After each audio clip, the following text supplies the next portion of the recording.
नमस्कार। एक बार फिर से आप सभी का बहुत बहुत स्वागत है परीक्षा वर्ल्ड के इस यूट्यूब चैनल में। दोस्तों, सामान्य हिंदी में आज हम एक और इसका इम्पॉर्टेंट टॉपिक कवर करेंगे और मुहावरे और लोकोक्तियाँ। इस टॉपिक से जुड़े लगभग 50 प्रश्नों को आज के इस वीडियो में हम कवर करने वाले हैं।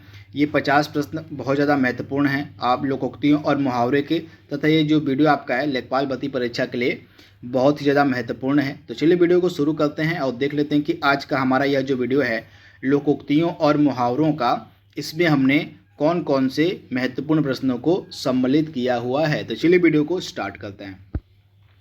पहला प्रश्न आपके सामने है, कांठ की हांडी बार बार नहीं चढ़ती, इसका अर्थ क्या होगा? तो कांठ की हांडी बार बार नहीं चढ़ती, इसका अर्थ होता है छल कपट का व्यवहार हमेशा नहीं चलता। यानी कि ऑप्शन जो आपका बी है इस प्रश्न का बिल्कुल सही हो जाएगा। आप इसे याद कर लीजिएगा। जूते चाटना का सही अर्थ क्या होगा? तो जूते चाटना का सही अर्थ क्या होगा? तो आप याद कर लीजिएगा, खुशामद करना। यानी कि ऑप्शन आपका जो यहाँ पे डी दिया गया बिल्कुल सही हो जाएगा। जूते चाटना का सही अर्थ हो जाएगा खुशामद करना। ऑप्शन डी आपका 100% सही है। अगला प्रश्न है, खिसियानी बिल्ली खंभा नोचे का अर्थ क्या होगा? तो खिसियानी बिल्ली खंभा नोचे, इसका अर्थ क्या होगा? तो आप नोट डाउन कर लीजिएगा। इसका अर्थ होगा अपनी शर्म छिपाने के लिए व्यर्थ झुंझलाना। यानी कि ऑप्शन आपका सी जो है बिल्कुल सही हो जाएगा। आप इसे याद कर लीजिएगा, अपनी शर्म छिपाने के लिए व्यर्थ झुंझलाना। ऊंट के मुंह में जीरा, इस मुहावरे का अर्थ क्या होगा? तो ऊंट के मुंह में जीरा, इस मुहावरे का अर्थ क्या होगा? तो ऑप्शन ए, बहुत अधिक खाने वाले को बहुत कम देना। आप याद कर लीजिएगा, बहुत अधिक खाने वाले को बहुत कम देना। तो इसका राइट आंसर हो जाएगा। आप इसे याद कर लीजिएगा, यहाँ पे बहुत अधिक खाने वाले को बहुत कम देना, इसका राइट आंसर हो जाएगा। ऑप्शन जो आपका ए है बिल्कुल सही हो जाएगा। अगला प्रश्न आपके स्क्रीन पर है, अंधेर नगरी का अर्थ क्या होगा?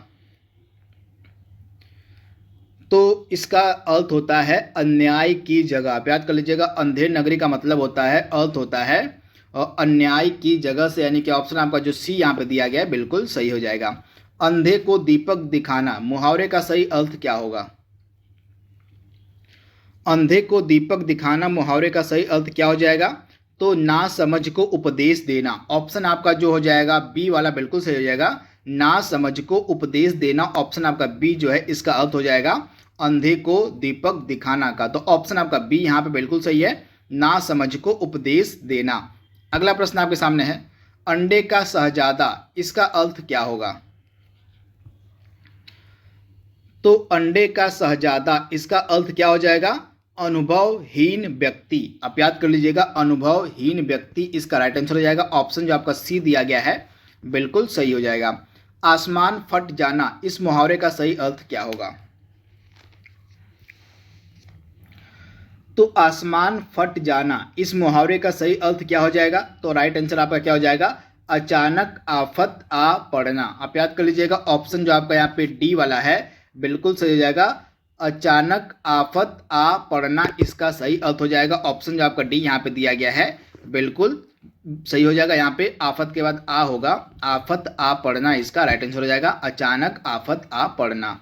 अगला प्रश्न आपके सामने है, आठ आठ आंसू रोना, इस मुहावरे का सही अर्थ क्या होगा? तो आठ आठ आंसू रोना, इस मुहावरे का सही अर्थ हो जाता है पछताना। ऑप्शन आपका जो ए है बिल्कुल सही हो जाएगा, पछताना। आंख खुलना, मुहावरे का सही अर्थ क्या होगा? तो आंख खुलना, मुहावरे का सही अर्थ आपका होता है ज्ञान होना। ऑप्शन आपका जो ए दिया गया इस प्रश्न का बिल्कुल सही हो जाएगा, ज्ञान होना। अगला प्रश्न आपके सामने है, अंग अंग फूले न समाना, इस मुहावरे का सही मीनिंग, सही अर्थ क्या हो जाएगा? तो अंग अंग फूले न समाना, इस मुहावरे का सही अर्थ क्या होता है? बहुत आनंदित होना। ऑप्शन जो आपका यहाँ पे सी दिया गया बिल्कुल सही हो जाएगा, बहुत आनंदित होना। अंगारों पर पैर रखना, इस मुहावरे का सही अर्थ क्या होगा?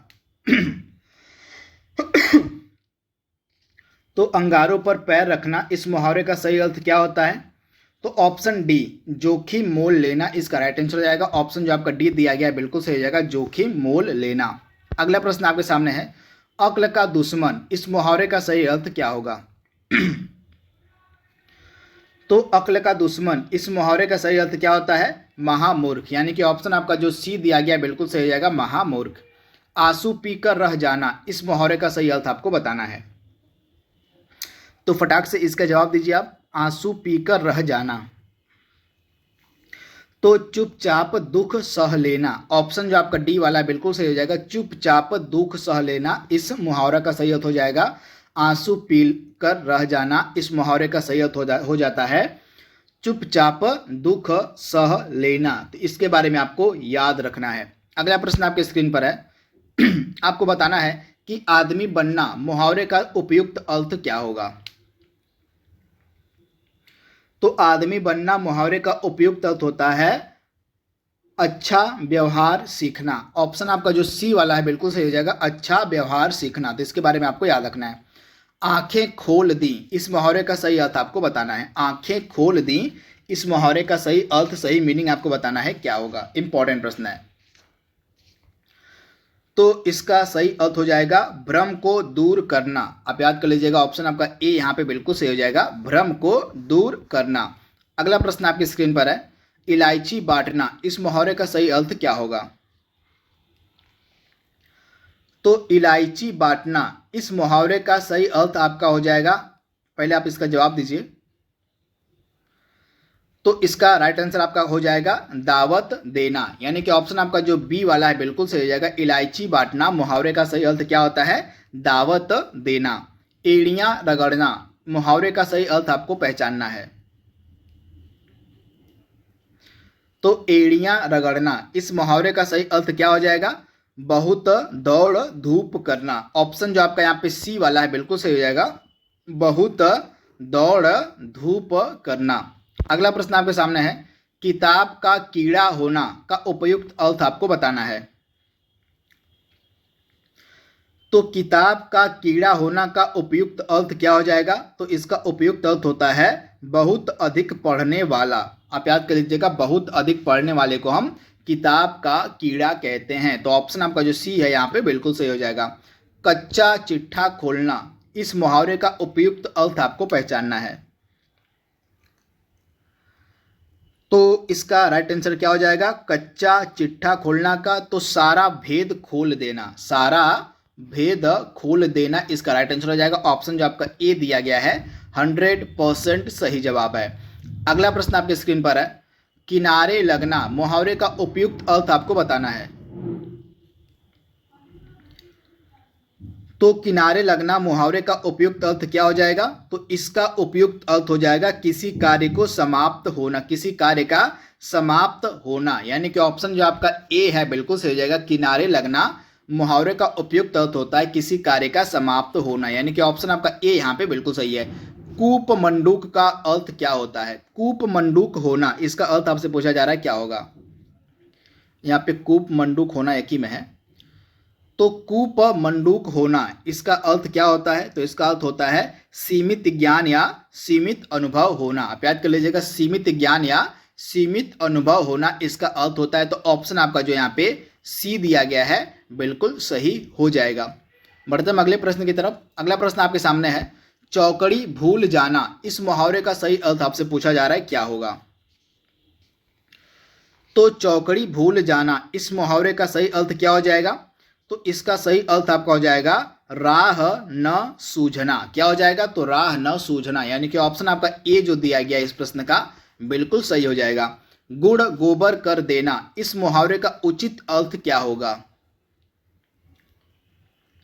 तो गुड़ गोबर कर देना इस मुहावरे का उचित अर्थ आपका हो जाएगा, क्या हो जाएगा? तो बना बनाया काम बिगाड़ देना। क्या हो जाएगा? तो बना बनाया काम बिगाड़ देना इस मुहावरे का एकदम उचित अर्थ होगा, एकदम सटीक आंसर होगा, सटीक अर्थ होगा। तो ऑप्शन आपका सी यहाँ पे बिल्कुल सही हो जाएगा, बना बनाया काम बिगाड़ देना। बढ़ते हम अगले प्रश्न की तरफ। अगला प्रश्न आपके स्क्रीन पर है, कमर टूटना इस मुहावरे का अर्थ क्या होगा? तो कमर टूटना इस मुहावरे का अर्थ क्या होगा? तो इसका राइट आंसर हो जाता है आपका निराश होना, यानी कि ऑप्शन जो आपका यहाँ पे ए जो है बिल्कुल सही हो जाएगा, निराश होना इसका राइट आंसर हो जाएगा। कट जाना मुहावरे का अर्थ क्या होता है? तो कट जाना मुहावरे का अर्थ होता है आपका क्या हो जाएगा? तो इसका राइट आंसर हो जाएगा, तो यहाँ पे इसका जो आंसर दिया गया, यहाँ पे शर्मिंदा होना दिया गया। आपकी जो आदित्य पब्लिकेशन की बुक आई है लेखपाल की, उसमें कट जाना का जो आंसर है वह शर्मिंदा होना दिया गया है। तो ऑप्शन जो आपका यहाँ पे ए है बिल्कुल आपका यहाँ पे सही हो जाएगा आदित्य पब्लिकेशन की बुक के अकॉर्डिंग। तो इसमें मुझे थोड़ा सा डाउट लग रहा है इस आंसर में, इसका क्या शर्मिंदा होना होगा आंसर या आंखें चुराना होगा? तो आप इसका जवाब दीजिएगा, क्या शर्मिंदा होना इसका आंसर एकदम सटीक दिया गया है या इसका आंसर आंखें चुराना होगा? इसका जवाब आप हमें कमेंट बॉक्स में देंगे। लेकिन हम आदित्य पब्लिकेशन के बुक को फॉलो करें तो इसका आंसर आप यहाँ पे दिया गया है शर्मिंदा होना। अगला प्रश्न आपके सामने है, खाला का घर, इसका अर्थ क्या होगा? तो खाला का घर का अर्थ क्या हो जाएगा? तो खाला का घर का अर्थ होता है आसान काम, यानी कि ऑप्शन जो आपका यहाँ पे ए दिया गया है बिल्कुल सही हो जाएगा। खाला का घर का अर्थ होता है आसान काम, ऑप्शन आपका ए यहाँ पे बिल्कुल सही है। गूलर का फूल मुहावरे का सही अर्थ क्या होगा?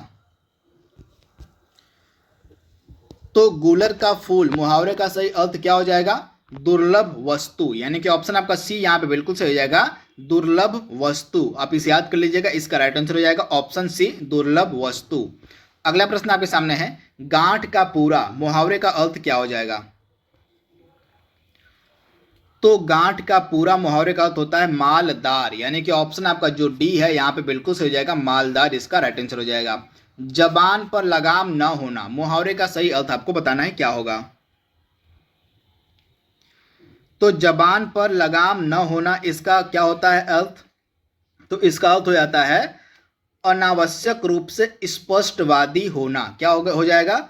अनावश्यक रूप से स्पष्टवादी होना। तो आप इसे याद कर लीजिएगा, जबान पर लगाम न होना का मुहावरे का अर्थ होता है अनावश्यक रूप से स्पष्टवादी होना, यानी कि ऑप्शन आपका जो यहाँ पे बी दिया गया है बिल्कुल सही होना, इसके सही होगा। इसके बारे में आपको याद रखना है, अनावश्यक रूप से स्पष्टवादी होना, बिना मतलब का बढ़ा चढ़ा मतलब बिना मतलब का कुछ भी बोलते रहना, इसी को बोलते हैं हम जबान पर लगाम न लगाना। तो इसका राइट आंसर ऑप्शन बी ही होगा।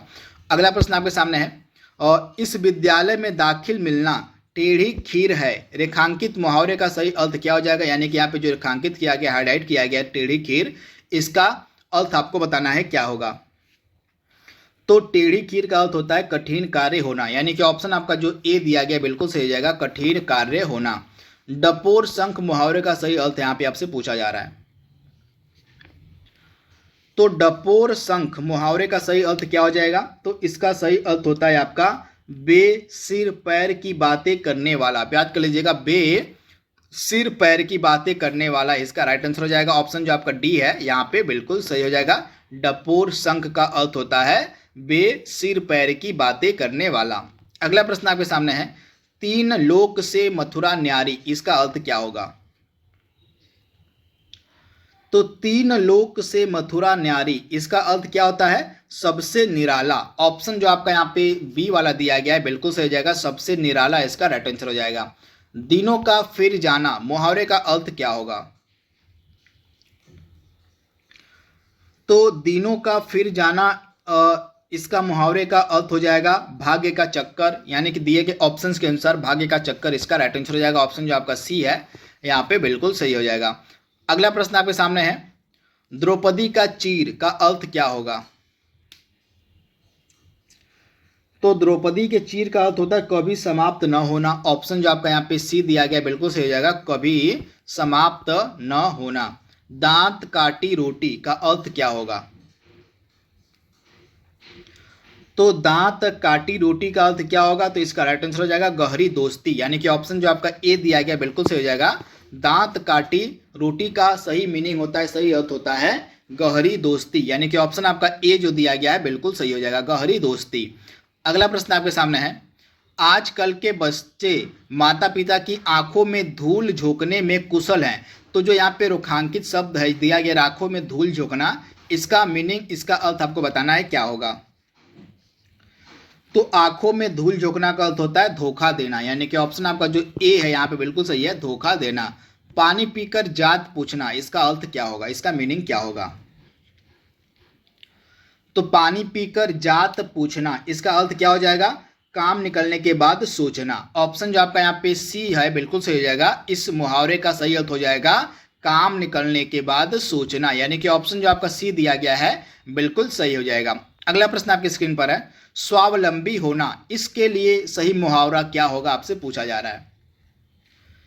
तो स्वावलंबी होना के लिए सही मुहावरा क्या हो जाएगा? तो इसका सही मुहावरा हो जाएगा पैरों पर खड़ा होना, यानी कि ऑप्शन जो आपका यहाँ पे सी है बिल्कुल सही हो जाएगा। आप इसे याद कर लीजिएगा, पैरों पर खड़ा होना। बछिया का ताऊ का अर्थ क्या हो जाएगा? तो बछिया का ताऊ, इसका अर्थ क्या होता है? अत्यधिक मूर्ख व्यक्ति। ऑप्शन जो आपका यहाँ पे सी दिया गया है बिल्कुल सही हो जाएगा। बछिया का ताऊ का अर्थ होता है अत्यधिक मूर्ख व्यक्ति। ऑप्शन सी आपका बिल्कुल सही है। अगला प्रश्न आपके सामने है, मुंह की खाना मुहावरे का सही अर्थ आपको बताना है, क्या होगा? तो मुंह की खाना मुहावरे का सही अर्थ क्या होता है? तो हार जाना, इसका हो जाएगा। ऑप्शन ए आपका जो है बिल्कुल सही हो जाएगा, हार जाना। मूंग की दाल खाने वाला इस मुहावरे का अर्थ आपको बताना है, क्या होगा? मूंग की दाल खाने वाला। तो मूंग की दाल खाने वाले मुहावरे का अर्थ हो जाएगा कमजोर। आप इसे याद कर लीजिएगा, कमजोर, यहाँ पे राइट आंसर हो जाएगा। ऑप्शन जो आपका सी दिया गया है बिल्कुल सही हो जाएगा, कमजोर। आपकी जो आदित्य पब्लिकेशन की बुक है उसी के अकॉर्डिंग मैं सब आंसर आपको बता रहा हूँ। तो आदित्य पब्लिकेशन की बुक के अनुसार इसका राइट आंसर हो जाएगा कमजोर। तो आप इसे याद कर लीजिएगा। अगला प्रश्न आपके सामने है, उस विकल्प का चयन करें जो दिए गए मुहावरे का सही अर्थ है। माथे पर बल पड़ना, इस मुहावरे का सही अर्थ क्या होगा? तो माथे पर बल पड़ना, इस मुहावरे का सही अर्थ आपका क्या हो जाएगा? असंतोष प्रकट करना। आप याद कर लीजिएगा, असंतोष प्रकट करना इसका राइट आंसर हो जाएगा। ऑप्शन जो आपका डी दिया गया है बिल्कुल सही है। लश्कर में ऊंट बदनाम का अर्थ आपको बताना है, क्या होगा? इस मुहावरे का अर्थ आपको बताना है। तो लश्कर में ऊंट बदनाम, इस मुहावरे का अर्थ आपका हो जाएगा दोष किसी का पर नाम किसी और का। आप याद कर लीजिएगा, दोष किसी का पर नाम किसी और का, इसका सही अर्थ हो जाएगा लश्कर में ऊंट बदनाम का सही अर्थ आपका हो जाएगा ऑप्शन डी वाला। तो आप इसे याद कर लीजिएगा, ऑप्शन आपका डी यहाँ पे बिल्कुल सही है। अगला प्रश्न है, वचन से फिरना, इस मुहावरे का सही अर्थ आपको बताना है, क्या होगा? वचन से फिरना, तो इस मुहावरे का सही अर्थ क्या हो जाएगा? तो इसका सही अर्थ हो जाएगा, आप याद कर लीजिएगा, थूक कर चाटना, यानी कि ऑप्शन जो आपका ए दिया गया बिल्कुल सही हो जाएगा, थूक कर चाटना, यानी कि ऑप्शन जो आपका ए है यहाँ पे बिल्कुल सही है। इसके बाद सावधान करना के अर्थ में कौन सा मुहावरा है आपसे पूछा जा रहा है। तो सावधान करना के अर्थ में आपका कौन सा मुहावरा है? तो इसमें आपका कान खोलना हो जाएगा। कान खोलना का मतलब होता है सावधान करना, यानी कि ऑप्शन जो आपका बी दिया गया है बिल्कुल सही हो जाएगा। अगला प्रश्न आपकी स्क्रीन पर है, सिर पर पांव रखकर भागना, सिर पर पांव रखकर भागना मुहावरे का सही मीनिंग, सही अर्थ आपको बताना है। तो सिर पर पांव रखकर भागना मुहावरे का सही अर्थ आपका हो जाएगा तुरंत भाग जाना। क्या हो जाएगा? तुरंत भाग जाना, यानी कि ऑप्शन जो आपका यहाँ पे बी वाला है बिल्कुल सही हो जाएगा ऑप्शन के अकॉर्डिंग। शोक करना मुहावरे का सही अर्थ क्या हो जाएगा? मतलब शोक करने के लिए मुहावरा है कौन सा? तो सिर पीटना आपका हो जाएगा। राइट आंसर आपका क्या हो जाएगा? ऑप्शन आपका शोक करना का हो जाएगा सिर पीटना। अगला प्रश्न आपके सामने है, शैतान की आंत मुहावरे का उपयुक्त अर्थ क्या होगा? तो शैतान की आंत, इस मुहावरे का एकदम सटीक एकदम उपयुक्त अर्थ क्या हो जाएगा? बहुत लंबी वस्तु। क्या हो जाएगा? बहुत लंबी वस्तु, यानी कि ऑप्शन जो आपका यहाँ पे बी दिया गया है बिल्कुल सही हो जाएगा। अगला प्रश्न है, शहद लगाकर चाटना, इसका अर्थ क्या होगा? तो शहद लगाकर चाटना, इसका अर्थ, इसका मीनिंग क्या हो जाएगा? तो इसका अर्थ हो जाएगा किसी चीज को व्यर्थ लेकर बैठे रहना। ऑप्शन जो आपका यहाँ पे ए वाला है बिल्कुल सही हो जाएगा, किसी चीज को व्यर्थ लेकर बैठे रहना। ऑप्शन आपका ए यहाँ पे बिल्कुल सही है। अगला प्रश्न आपके स्क्रीन पर है, एक आंख न भाना, इस मुहावरे का सही अर्थ क्या हो जाएगा? एक आंख न भाना। तो एक आंख न भाना, इस मुहावरे का सही अर्थ क्या हो जाएगा? बिल्कुल अच्छा न लगना, यानी कि ऑप्शन जो आपका यहाँ पे डी है बिल्कुल सही हो जाएगा, बिल्कुल अच्छा न लगना। चौकड़ी भूल जाना, इस मुहावरे का अर्थ क्या हो जाएगा? आई होप यह प्रश्न रिपीट हो गया है। तो चौकड़ी भूल जाना, इस मुहावरे का अर्थ मैंने आपको क्या बताया था? राह न सूझना, यानी कि ऑप्शन आपका जो ए दिया गया है बिल्कुल सही हो जाएगा। तो दोस्तों इस तरह से टोटल हमने लगभग 51 प्रश्नों को जो है कवर कर लिया है मुहावरे और लोकोक्तियों के। इसके 50 से 51 इसका दूसरा भाग भी हम जल्दी अपलोड करेंगे। तो आज के लिए बस इतना ही। अपनी तैयारी को अच्छे से करते रहिए। डेली बेसिस पर आपको इंपॉर्टेंट वीडियोस प्रोवाइड करवा रहे हैं लेखपाल भर्ती परीक्षा के लिए। तो आज के इस सेट को आप जरूर ध्यान से देख लीजिएगा। तो आज के लिए बस इतना ही। Thank you, thanks for watching, thank you.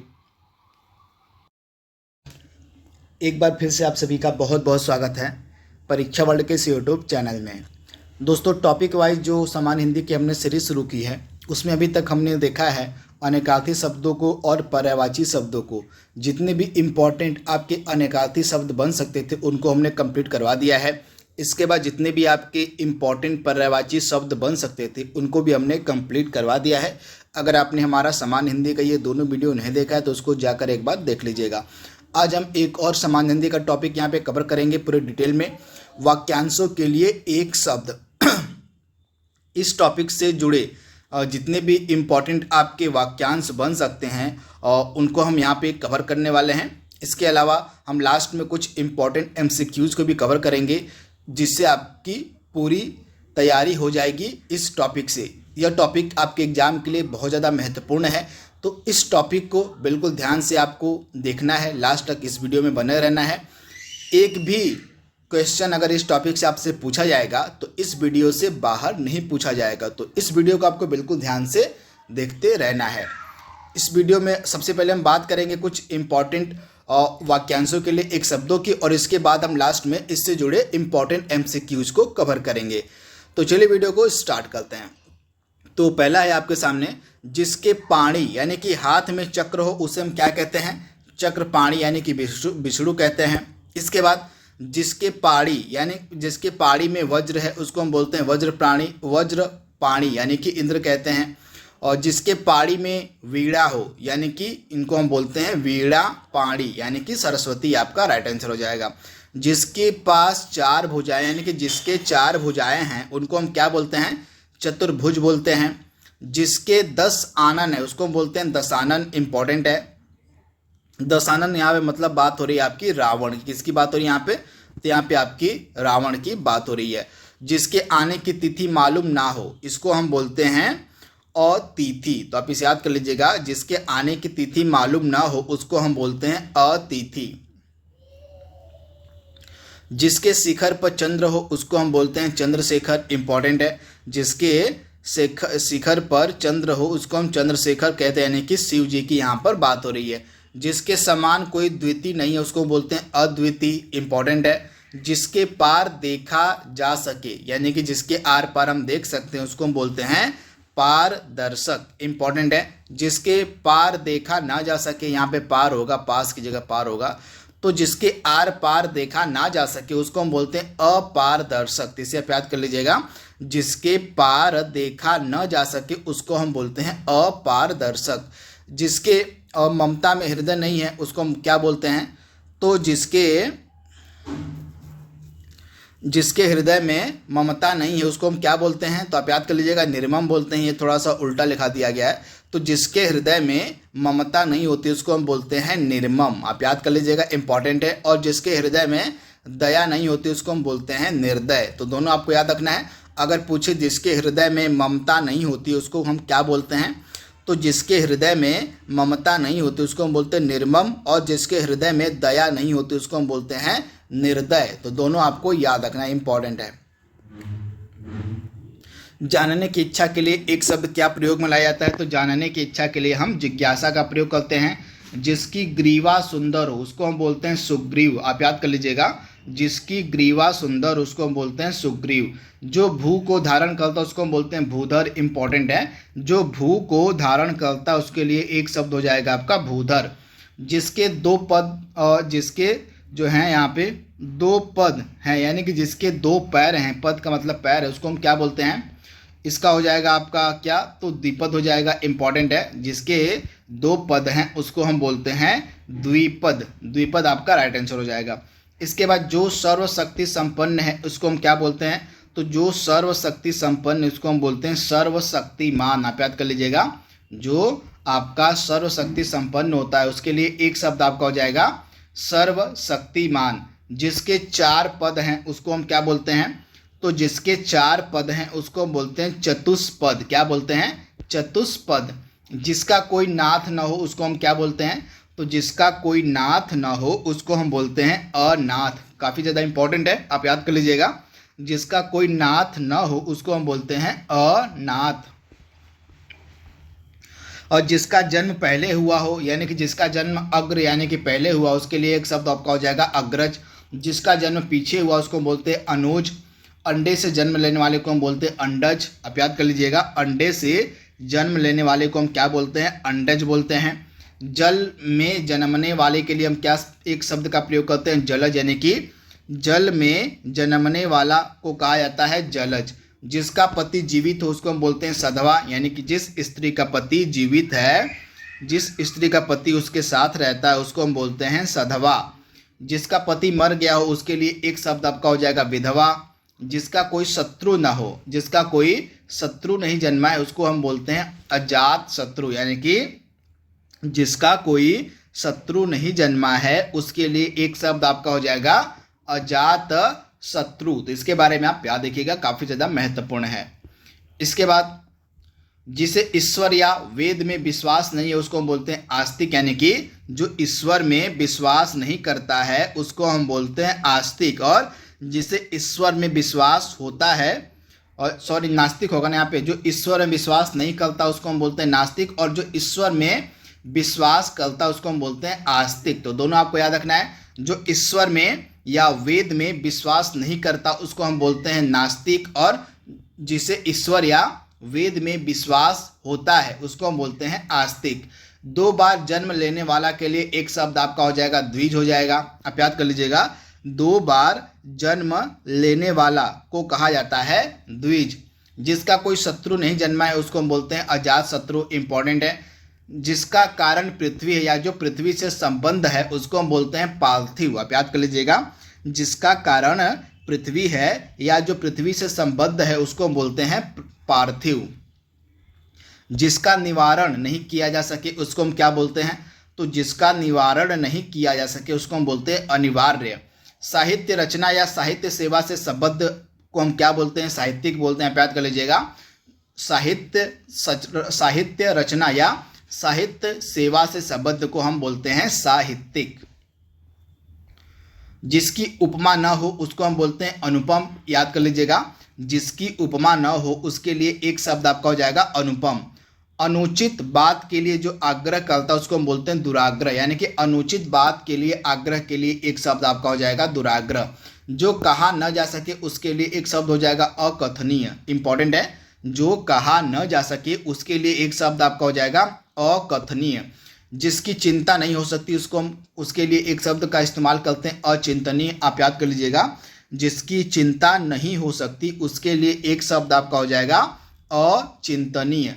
जो सब कुछ जानता है उसके लिए एक शब्द आपका हो जाएगा सर्वज्ञ, इंपॉर्टेंट है। जो सब कुछ जानता है उसके लिए एक शब्द का प्रयोग हो जाएगा सर्वज्ञ। जो कम जानता है उसके लिए हो जाएगा अल्पज्ञ, यानी कि जो सब कुछ जानता है उसके लिए एक शब्द आपका हो जाएगा सर्वज्ञ, और जो कम जानता है उसके लिए एक शब्द आपका हो जाएगा अल्पज्ञ। जो बहुत जानता है उसके लिए हो जाता है आपका बहुज्ञ। तो तीनों आपको याद रखना है। इसके बाद प्रवास करने वाला, यानी कि जो विदेश में प्रवास करता है उसको हम बोलते हैं प्रवासी, यानी कि अपने देश को छोड़कर जो दूसरे देश में प्रवास कर लेता है उसको हम बोलते हैं प्रवासी। तो इसके बारे में आपको याद रखना है। जो अत्यंत, आप याद कर लीजिएगा, जो अत्यंत कष्ट से निवारित किया जा सके उसके लिए हम एक शब्द का क्या प्रयोग करते हैं, दुर्निवार। जो अत्यंत कष्ट से निवारित किया जा सके उसके लिए एक शब्द हो जाएगा दुर्निवार।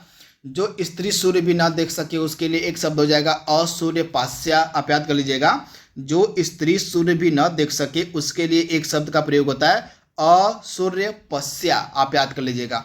जो बात जो वर्णन के अतीत है, यानी कि जो बात वर्णन के बाहर है, उसके लिए एक शब्द हो जाएगा वर्णनातीत। इंपॉर्टेंट है, यानी कि जो वर्णन के बाहर है उसको हम बोलते हैं वर्णनातीत। जो क्षमा पाने लायक है उसको हम बोलते हैं क्षम्य, यानी कि जिसको क्षमा किया जा सकता है उसके लिए एक शब्द का प्रयोग हो जाएगा क्षम्य। जो कर्तव्य से च्युत हो गया उसके लिए हम बोलते हैं कर्तव्यच्युत। आप याद कर लीजिएगा, इंपॉर्टेंट है। जो युद्ध में स्थिर रहता है उसके लिए एक शब्द आपका हो जाएगा युधिष्ठिर। इंपॉर्टेंट है, जो युद्ध में स्थिर रहता है उसके लिए एक शब्द आपका क्या हो जाएगा, युधिष्ठिर। इसके बारे में आपको याद रखना है। इसके बाद अगला है, जो स्त्री के वशीभूत या उसके स्वभाव का है उसको हम बोलते हैं स्तैर्ण। इस प्रकार से लिखाएगा आप, स्तैर्ण। तो इसको हम क्या बोलते हैं, कहाँ गया, इस प्रकार से आपका लिखाएगा स्तैर्ण। तो जो स्त्री के वशीभूत या उसके स्वभाव का है उसको हम क्या बोलते हैं, उसके लिए एक शब्द हो जाएगा स्तैर्ण। इसके बारे में आपको याद रखना है। अवश्य होने वाला के लिए एक शब्द हो जाएगा आपका अवश्यंभावी। आप याद कर लीजिएगा। इंद्रियों को जीतने वाला, इसके लिए एक शब्द आपका हो जाएगा जितेंद्रिय हो जाएगा। जो बहुत बोलता है इसके लिए आपका एक शब्द हो जाएगा वाचाल, यानी कि जो बहुत बोलता है उसके लिए एक शब्द का प्रयोग होता है वाचाल। गिरा हुआ के लिए आपका हो जाएगा पतित। जो किसी की ओर से है उसके लिए हम एक शब्द का प्रयोग करते हैं प्रतिनिधि। जो सब में व्याप्त है उसके लिए आपका हो जाएगा सर्वव्यापी। आप याद कर लीजिएगा, जो सब में व्याप्त होता है उसके लिए एक शब्द का प्रयोग हम करते हैं सर्वव्यापी। इसके बाद अगला है, शक्ति का उपासक या शक्ति से संबंध को के लिए एक शब्द हो जाएगा शाक्त हो जाएगा। शक्ति का उपासक या शक्ति से संबंध के लिए एक शब्द का प्रयोग करते हैं हम शाक्त। शिव का उपासक या शिव से संबंध के लिए एक शब्द हो जाएगा शैव हो जाएगा, यानी कि जो शिव की उपासना करता है उसको हम बोलते हैं शैव। नहीं मरने वाला उसके लिए हम अमर का प्रयोग करते हैं। जो किए गए उपकार को नहीं मानता उसके लिए कृतज्ञ का प्रयोग करते हैं, और जो किए गए उपकार को मानता उसके लिए हम कृतज्ञ का प्रयोग करते हैं। स्वेद से उत्पन्न होने वाले के लिए स्वेदेश का प्रयोग होता है शब्द का। इसके अलावा जो बीत गया हो उसके लिए हम अतीत शब्द का प्रयोग करते हैं, यानी कि जो बात बीत गई है, जो समय बीत गया है उसके लिए हम अतीत का प्रयोग करते हैं। तो इसके बारे में आपको याद रखना है। इसके बाद जो नया आया हुआ हो उसके लिए नवांगतुक का प्रयोग किया जाता है। जो नया आया हुआ हो उसके लिए हम नवांगतुक का प्रयोग करते हैं। जो आगे की बात सोचता हो उसके लिए हम अग्रसोची का प्रयोग करते हैं। आँखों से परे के लिए परोक्ष का प्रयोग होता है, याद कर लीजिएगा। जो आँखों से परे हो इसके लिए एक शब्द का प्रयोग क्या किया जाता है, तो हो जाएगा आपका परोक्ष। तो इसके बारे में आपको याद रखना है। आँखों के सामने के लिए आपका प्रत्यक्ष हो जाता है। परलोक का, जो परलोक का, इसके लिए एक शब्द का क्या प्रयोग होता है, पारलौकिक हो जाएगा। और लोक का, यानी कि जो इस लोक का हो उसके लिए हम इहलोक का प्रयोग करते हैं। और जो इस लोक का न हो, यानी कि जो परलोक का हो उसके लिए हम पारलौकिक का प्रयोग करते हैं। तो दोनों आपको याद रखना है। इसके बाद अपने, कहाँ गया, अपने परिवार के साथ के लिए हम प्रयोग करते हैं सपरिवार का। आप याद कर लीजिएगा, जो अपने परिवार के साथ रहता हो उसके लिए हम सपरिवार का प्रयोग करते हैं। इसके बाद जो स्त्री कविता रचती उसके लिए हम कवयित्री का प्रयोग करते हैं। जो पुरुष कविता रचता उसके लिए हम कवि का प्रयोग करते हैं। जो स्त्री अभिनय करती है उसको हम अभिनेत्री कहते हैं।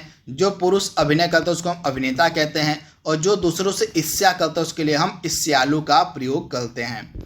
इसके बाद अगला है आपका, जो शत्रु की हत्या करता है उसके लिए हम शत्रुघ्न का प्रयोग करते हैं। जो मांस आहार करते हैं, यानी कि जो मांस खाता है उसके लिए मांसाहारी का प्रयोग करते हैं। जो केवल शाक, यानी कि जो मांस नहीं खाता हो, जो केवल शाक का प्रयोग, जो शाकाहार करता है उसके लिए हम शाकाहारी का प्रयोग करते हैं। जो फलाहार करता है उसके लिए हम फलाहारी का प्रयोग करते हैं। जो पिता की हत्या कर चुका उसके लिए हम पितृहंता शब्द का प्रयोग करते हैं। याद कर लीजिएगा, जो पिता की हत्या कर चुका है उसके लिए हम पितृहंता शब्द का प्रयोग करते हैं। जो माता की हत्या कर चुका उसके लिए हम मातृहंता शब्द का प्रयोग करते हैं। जो अपनी हत्या करता है उसके लिए हम आत्मघाती शब्द का प्रयोग करते हैं। तो इसके बारे में आपको याद रखना है। इसके बाद अगला है आपके सामने, निशा में विचरण करने वाले, यानी कि निशा यानी कि रात में जो विचरण करता है उसके लिए हम निशाचर का प्रयोग करते हैं। जो नभ आकाश में चलता है उसके लिए हम नभचर या खेचर शब्द का प्रयोग करते हैं। ये दोनों आपका हो जाएगा, या तो आप नभचर कर लीजिए या तो आप खेचर कर लीजिए। इन दोनों का जो प्रयोग होता है किसके लिए किया जाता है, जो आपका नभ या आकाश में चलता है। तो इसके बारे में आपको याद रखना है। हत्या करने वाले को हम हत्यारा कहते हैं। जो द्वार का पालन यानी कि जो द्वार का रक्षा करता है उसके लिए हम द्वारपाल का प्रयोग करते हैं। आप याद कर लीजिएगा, जो द्वार का पालन यानी कि जो द्वार का रक्षा करता है उसके लिए हम द्वारपाल का प्रयोग करते हैं। जो शास्त्र जानता है उसके लिए शास्त्रज्ञ का प्रयोग किया जाता है। और जो बिना वेतन के काम करता है उसको हम अवैतनिक कहते हैं, यानी कि बिना वेतन का के लिए एक शब्द हो जाएगा आपका अवैतनिक। आप याद कर लीजिएगा, बिना वेतन का, इसको हम एक शब्द में कह सकते हैं अवैतनिक, इंपॉर्टेंट है। बिना अंकुश का के लिए हो जाएगा निरंकुश हो जाएगा। जो व्याकरण जानता है उसके लिए हम वैयाकरण का प्रयोग करते हैं। जो व्याकरण जानता है उसके लिए हम वैयाकरण शब्द का प्रयोग करते हैं। बिक्री करने वाले के लिए जो है विक्रेता शब्द का प्रयोग होता है। हृदय का विदारण करने वाला जो दृश्य होता है उसके लिए हम हृदय विदारक का प्रयोग करते हैं। झूठ बोलने वाला के लिए एक शब्द आपका हो जाएगा झूठा हो जाएगा। धन देने वाले के लिए धनद या कुबेर का प्रयोग किया जाता है, इंपॉर्टेंट है। इसके बाद अगला क्या है, किसी विषय को विशेष रूप से जानने वाले के लिए जो है एक शब्द का क्या प्रयोग होता है, विशेषज्ञ। यानी कि जो व्यक्ति किसी विशेष विषय में, मतलब कि जो व्यक्ति किसी विषय को विशेष रूप से जानता है उसके लिए हम विशेषज्ञ का प्रयोग करते हैं। आकाश या गगन को चुंबने वाला के लिए आपका हो जाएगा आकाश चुंबी या गगन चुंबी। आलोचना करने वाला के लिए आपका हो जाएगा आलोचक हो जाएगा। जो विधि या कानून के विरुद्ध है उसके लिए आपका एक शब्द हो जाएगा अवैध या गैर कानूनी हो जाएगा। वह स्थान जहाँ मुर्दे जलाए जाते हैं उसके लिए हम शमशान का प्रयोग करते हैं। वह पुरुष जिसकी पत्नी साथ हो उसके लिए हम सपत्नीक शब्द का प्रयोग करते हैं। वह पुरुष जिसकी पत्नी साथ हो उसके लिए हम सपत्नीक शब्द का प्रयोग करते हैं। इसके बाद वह स्त्री जिसे पति छोड़ दे उसके लिए हम परित्यक्ता शब्द का प्रयोग करते हैं। यानी कि वह स्त्री जिसका पति छोड़ दे उसके लिए हम परित्यक्ता शब्द का प्रयोग करते हैं। जो लोक में संभव न हो उसके लिए अलौकिक का प्रयोग होता है। जो लोक में संभव न हो उसके लिए हम अलौकिक शब्द का प्रयोग करते हैं। जो देखा नहीं जा सके उसके लिए अदृश्य या अलक्ष्य का प्रयोग किया जाता है। जो वचन से परे हो उसके लिए किसका प्रयोग हम करते हैं, तो वचनातीत का हम प्रयोग करते हैं, जो वचन से परे हो। जो कहा गया उसके लिए हम कथित शब्द का प्रयोग करते हैं। इसके बाद भविष्य में होने वाले के लिए भावी शब्द का प्रयोग किया जाता है। इसके बाद जो सरों में जन्मता उसके लिए हम सरसिज शब्द का प्रयोग करते हैं। जो सरों में जन्मता है उसके लिए हम सरसिज शब्द का प्रयोग करते हैं। यहाँ पे सरसिज, सीज में आपका छोटा ही रहेगा, इस प्रकार से सीज इस प्रकार से रहेगा। तो सरसिज का प्रयोग किया था किसके लिए, तो जो सरों में जन्मता है।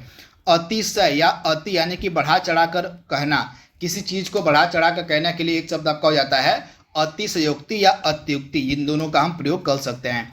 जो नहीं हो सकता उसके लिए असंभव का प्रयोग होता है।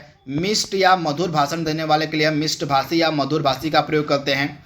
जो मुकदमा लड़ता है उसके लिए हम मुकदमेबाज का प्रयोग करते हैं। याद कर लीजिएगा, जो मुकदमा लड़ता है उसके लिए हम मुकदमेबाज का प्रयोग करते हैं। जो मांस नहीं खाता उसके लिए हम निरामिष का प्रयोग करते हैं। याद कर लीजिएगा, जो मांस नहीं खाता है उसके लिए हम निरामिष का प्रयोग करते हैं। तो इसके बारे में आपको याद रखना है। इसके बाद अगला है, अब हम इम्पॉर्टेंट एमसीक्यूज को कवर करेंगे। जितने भी इम्पॉर्टेंट आपके बन सकते थे और वाक्यांशों के लिए एक शब्द, उनको हमने अभी कंप्लीट कर लिया है, देख लिया है। अब हम किसको कवर करेंगे, तो अब हम कवर करने जा रहे हैं, अब हम कुछ इम्पॉर्टेंट एमसीक्यूज को इस टॉपिक से कवर करेंगे। तो चलिए वीडियो को आगे बढ़ाते हैं।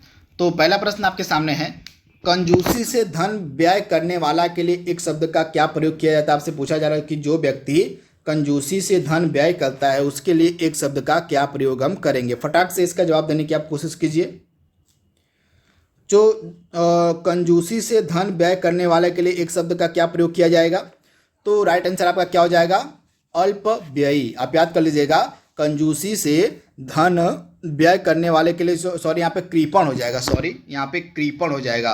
कृपण आपका राइट आंसर हो जाएगा। जो कंजूसी से धन व्यय करता है उसके लिए हम कृपण का प्रयोग करते हैं। तो ऑप्शन आपका जो सी यहाँ पे है बिल्कुल सही हो जाएगा, कृपण। किसी की सहायता करने वाला के लिए एक शब्द का क्या प्रयोग किया जाता है,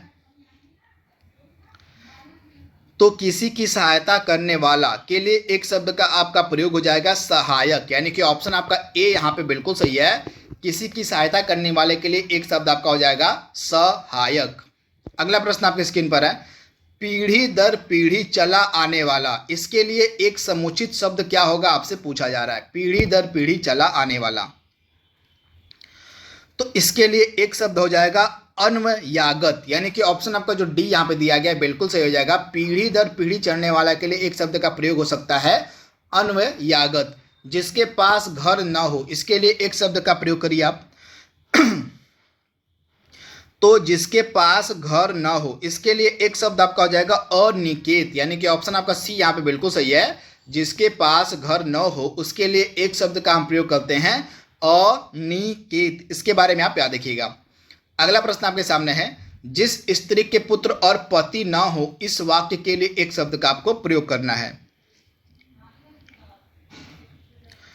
तो जिस स्त्री के पुत्र और पति न हो, इस वाक्य के लिए एक शब्द आपका क्या हो जाएगा अवीरा। क्या हो जाएगा अवीरा, यानी कि ऑप्शन आपका ए यहाँ पे बिल्कुल सही है। जिस स्त्री के पुत्र और पति न हो उनके लिए हम प्रयोग करते हैं अवीरा शब्द का। जो प्रमाण से सिद्ध न हो सके, इसके लिए एक शब्द का क्या प्रयोग होगा। तो जो प्रमाण से सिद्ध न हो सके, इसके लिए एक शब्द आपका हो जाएगा अप्रमेय। क्या हो जाएगा अप्रमेय, यानी कि ऑप्शन आपका बी यहाँ पे बिल्कुल सही हो जाएगा अप्रमेय। अगला प्रश्न आपकी स्क्रीन पर है, आदि से अंत तक के लिए एक शब्द क्या होगा। तो आदि से अंत तक के लिए एक शब्द का आपको प्रयोग करना है। फटाक से इसका प्रयोग करिए आप। तो आदि से अंत तक के लिए आपका एक शब्द हो जाएगा आद्योपांत, यानी कि ऑप्शन आपका जो बी है यहाँ पे बिल्कुल सही हो जाएगा। आदि से अंत तक के लिए एक शब्द आपका क्या हो जाएगा आद्योपांत। तो इसके बारे में आपको याद रखना है, बहुत ही ज्यादा यह महत्वपूर्ण प्रश्न आपके एग्जाम के लिए है। जिसने इंद्रियों को जीत लिया हो, वाक्यांश के लिए एक शब्द का आपको चयन करना है। जिसने इंद्रियों को जीत लिया हो, तो इसके लिए एक शब्द आपका हो जाएगा जितेंद्रिय, यानी कि ऑप्शन आपका जो बी यहाँ पे दिया गया है बिल्कुल सही हो जाएगा। इंद्रियों को जीत लिया हो, इसके लिए एक शब्द का प्रयोग आपका हो जाएगा जितेंद्रिय। तो ऑप्शन आपका बी यहाँ पे बिल्कुल सही है। अगला प्रश्न आपके सामने है, अच्छे कुल में जन्म लेने वाला के लिए दिए गए शब्दों में से कौन सा शब्द सही है। तो जो अच्छे कुल में जन्म लेता है उसके लिए एक शब्द का प्रयोग हम करते हैं कुलीन, यानी कि ऑप्शन आपका जो बी है यहाँ पे बिल्कुल सही हो जाएगा। अच्छे कुल में जन्म लेने वाले को हम बोलते हैं कुलीन। जो धरती फोड़कर जन्मता हो, उसके लिए एक शब्द का प्रयोग आपको करना है जो धरती फोड़कर जन्मता हो। तो जो धरती फोड़कर जन्मता हो वाक्य के लिए कौन सा शब्द उपयुक्त है। तो इसका राइट आंसर आपका हो जाएगा उद्भिज, यानी कि ऑप्शन आपका बी यहाँ पे बिल्कुल सही हो जाएगा। उद्भिज आपका राइट आंसर हो जाएगा। अगला प्रश्न आपके सामने है, जिसके हृदय में ममता नहीं है के लिए उपयुक्त शब्द क्या होगा। जिसके हृदय में ममता नहीं है, तो जिसके हृदय में ममता नहीं होती है, मैंने आपको इसके बारे में बताया था, तो उसके लिए हम एक शब्द का प्रयोग करते हैं, क्या हो जाएगा निर्मम। क्या हो जाएगा निर्मम, यानी कि ऑप्शन आपका सी यहाँ पे बिल्कुल सही है। जिसके हृदय में ममता नहीं होती उसके लिए हम निर्मम शब्द का प्रयोग करते हैं। चलिए कमेंट बॉक्स में बताइए कि जिसके हृदय में दया नहीं होती उसको हम क्या कहते हैं। रात में विचरण करने वाला प्राणी को हम क्या कहते हैं। तो रात में विचरण करने वाले प्राणी को हम कहते हैं निशाचर, यानी कि ऑप्शन आपका डी यहाँ पे बिल्कुल सही हो जाएगा निशाचर। ऑप्शन डी आपका यहाँ पे 100% सही है। अगला प्रश्न आपके सामने है, जंगल में लगने वाली आग को क्या कहा जाता है। तो जंगल में लगने वाली आग को हम कहते हैं दावानल। क्या कहते हैं, तो जंगल में लगने वाली जो आग होती है उसको हम बोलते हैं दावानल, यानी कि ऑप्शन आपका जो बी यहाँ पे है बिल्कुल सही हो जाएगा। गोद लिया हुआ पुत्र के लिए उपयुक्त शब्द का आपको चयन करना है, क्या प्रयोग में किया जाएगा।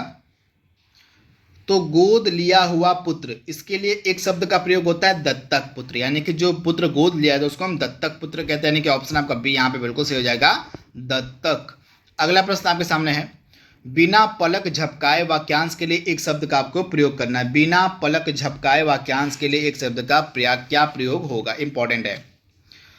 तो बिना पलक झपकाए के लिए एक शब्द आपका हो जाएगा निर्निमेष। निर्निमेष, यानी कि ऑप्शन आपका यहाँ पे जो दिया गया है सी वाला है बिल्कुल सही हो जाएगा निर्निमेष, यानी कि ऑप्शन आपका सी यहाँ पे बिल्कुल सही है।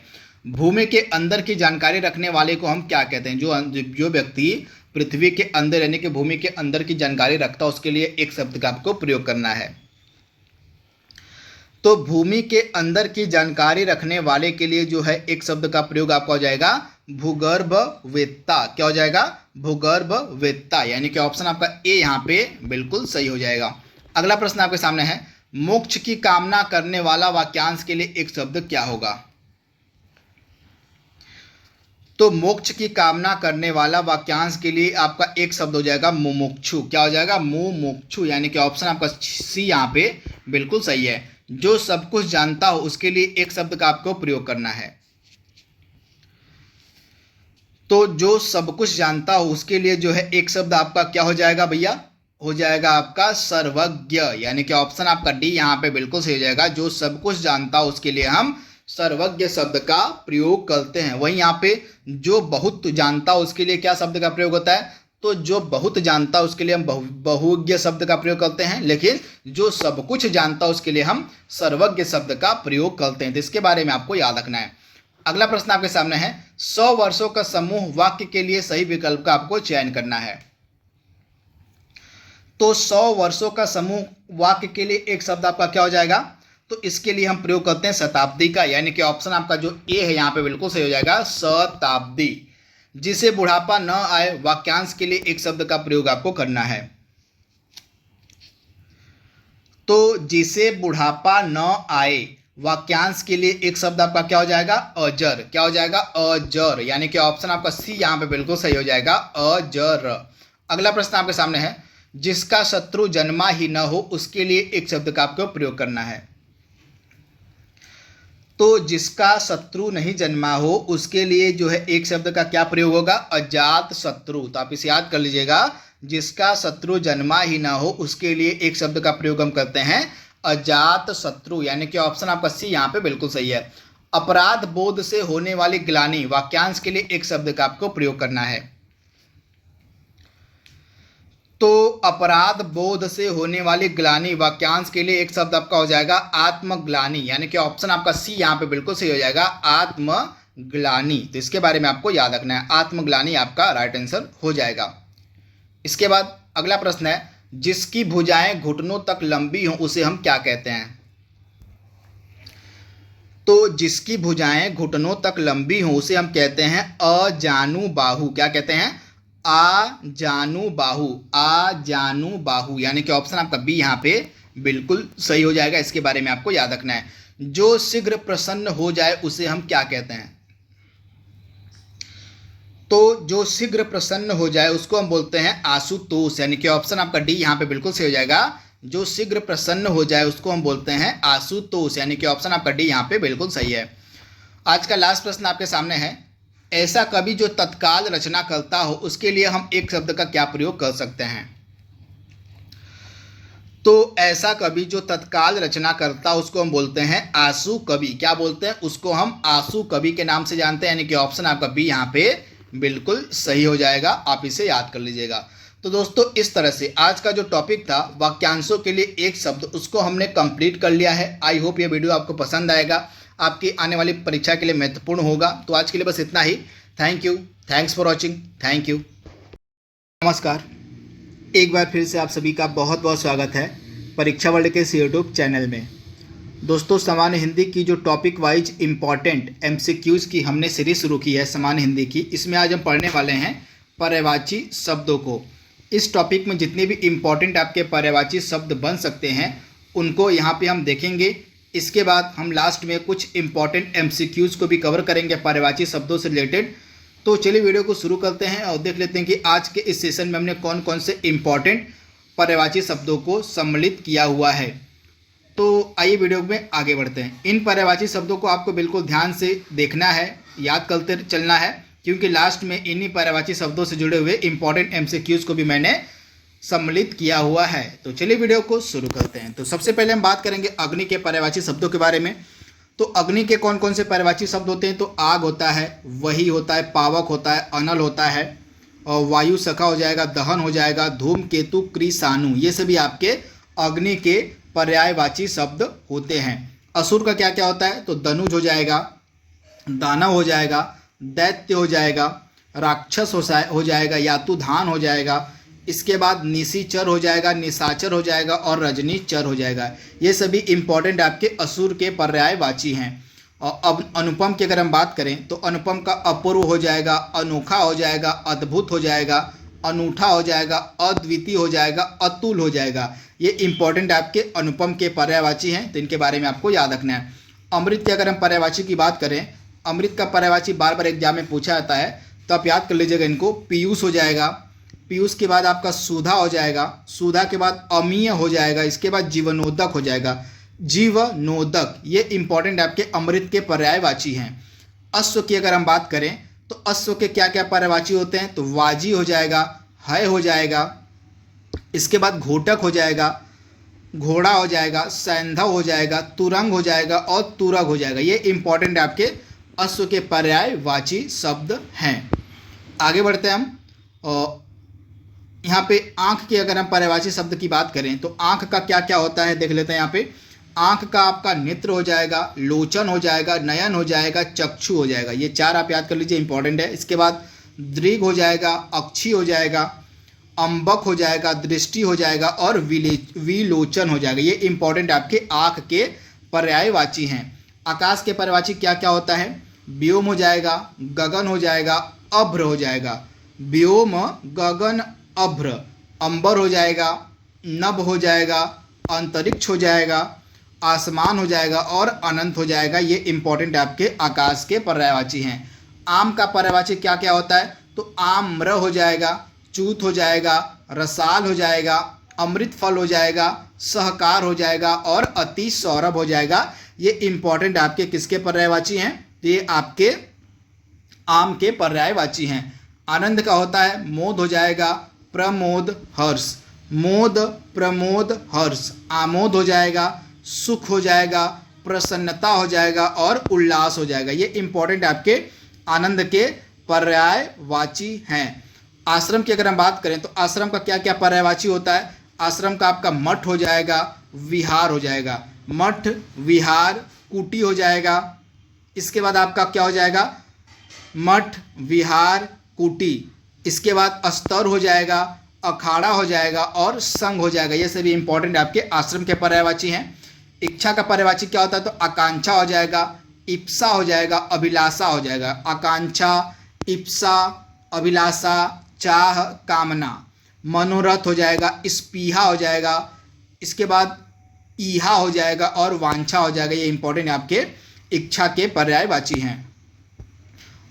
और गधा की अगर हम बात करें तो गधा का पर्यायवाची क्या होता है, खर हो जाएगा, गर्धभ हो जाएगा, धूसर हो जाएगा, रासव हो जाएगा, बेसर हो जाएगा, चक्रीवान हो जाएगा और वैशाख नंदन हो जाएगा। ये इंपॉर्टेंट आपके गधा के पर्यायवाची हैं।